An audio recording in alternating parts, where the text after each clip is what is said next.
कभी सोचा है कि भूविज्ञान, पानी और बर्फ ने मिलकर नॉर्थ अमेरिका को एक ग्लोबल सुपर पावर कैसे बना दिया?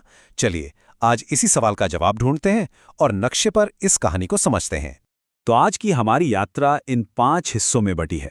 हम देखेंगे कि ये महाद्वीप कैसे बना, इसके अलग अलग हिस्से कैसे दिखते हैं, यहाँ की नदियाँ और झीलें क्यों इतनी ज़रूरी हैं, खेती कैसे होती है, और आखिर में यहाँ के संसाधन और इंडस्ट्री इसे कैसे ताकतवर बनाते हैं।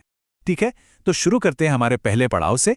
हम उन जबरदस्त भूवैज्ञानिक ताकतों को समझने की कोशिश करेंगे जिन्होंने इस महाद्वीप के पश्चिमी हिस्से को जैसा वो आज है वैसा बनाया। सबसे पहला सवाल, पश्चिमी नॉर्थ अमेरिका में इतने पहाड़ क्यों हैं? ये एक ऐसा सवाल है जो हमें वेस्टर्न कॉर्डिलेरस की बेहद दिलचस्प और जटिल कहानी तक ले जाता है। और इसका जवाब जाहिर है प्लेट टेक्टोनिक्स की कहानी में छिपा है।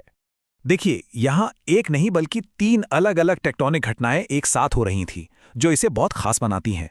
सबसे पहले एक पुरानी प्लेट थी, फेरोलॉन प्लेट, जो नॉर्थ अमेरिकन प्लेट के नीचे धंस गई और इसी से रॉकीज जैसे विशाल पहाड़ खड़े हो गए। फिर पैसिफिक प्लेट ने अपनी दिशा बदली और खिसकने लगी, जिससे मशहूर सैन एंड्रियास फॉल्ट बना।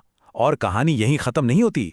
आज भी उस पुरानी प्लेट का एक छोटा सा टुकड़ा, ज्वान डे फूका प्लेट, धंसता जा रहा है और यही वजह है कि कैस्केड रेंज में आज भी एक्टिव ज्वालामुखी मिलते हैं। चलिए अब आगे बढ़ते हैं और पूरे महाद्वीप का एक दौरा करते हैं। हम अपनी यात्रा पश्चिम के नए नवेले ऊंचे पहाड़ों से शुरू करेंगे और पूरब के पुराने घिसे हुए पहाड़ों तक जाएंगे। तो सबसे पश्चिम में है वेस्टर्न कॉर्डिलेरास।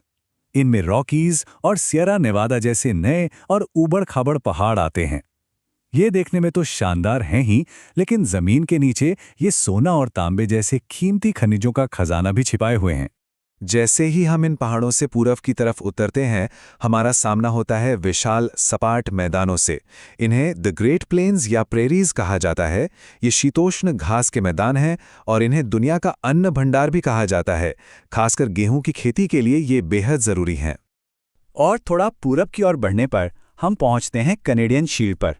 ये हमारी पृथ्वी के सबसे पुराने और सबसे स्थिर जमीनी हिस्सों में से एक है। ये एक प्राचीन पठार है जो लोहा, सोना और तांबे जैसे खनिजों से भरा पड़ा है। और आखिर में महाद्वीप के सबसे पूर्वी किनारे पर हमें मिलते हैं एपलाचियन पर्वत।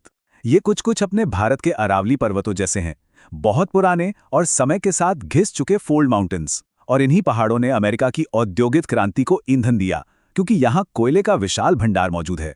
तो संक्षेप में कहें तो ये टेबल इन चारों क्षेत्रों की पूरी कहानी बताती है।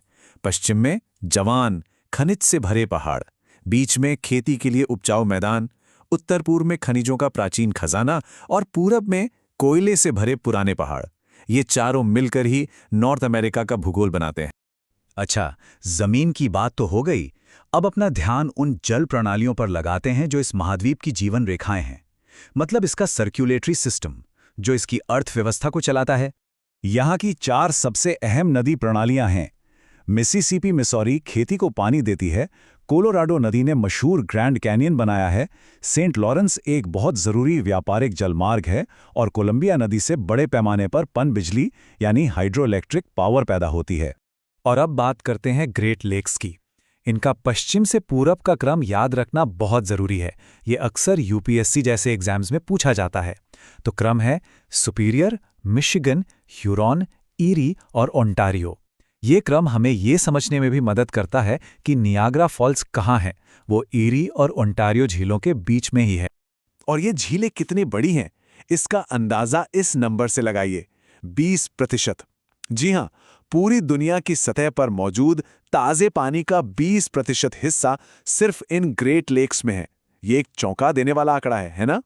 तो चलिए अब देखते हैं कि इस महाद्वीप का मौसम और भूगोल मिलकर कैसे इसे खेती के मामले में एक पावर हाउस बनाते हैं। ये टेबल सब कुछ साफ कर देती है। यहाँ 3 मुख्य एग्रीकल्चरल बेल्ट हैं। प्रेरीज में गेहूं बेल्ट है, ग्रेट लेक्स के दक्षिण में जहाँ गर्म और नमी वाली गर्मियाँ होती हैं वहाँ मक्का बेल्ट है, और दक्षिण पूर्व की गर्म खाड़ी जलवायु में कपास बेल्ट है। हर बेल्ट अपनी खास जलवायु से जुड़ी है। अब ये कॉर्न बेल्ट की एक बहुत ही अनोखी बात है। यहाँ जो मक्का उगाई जाती है उसका ज़्यादातर हिस्सा इंसानों के खाने के काम नहीं आता, बल्कि वो सीधे मिल्वॉकी और शिकागो जैसे शहरों के विशाल पशुधन और मीट प्रोसेसिंग उद्योगों में चारे के रूप में जाता है। ये बड़े पैमाने पर होने वाली फैक्ट्री फार्मिंग का एक क्लासिक उदाहरण है। और अब आखिर में आइए देखते हैं कि कैसे प्राकृतिक संसाधन अमेरिका और कनाडा के बड़े बड़े औद्योगिक केंद्रों को ताकत देते हैं। ये महाद्वीप सचमुच ऊर्जा और खनिजों से लबालब है।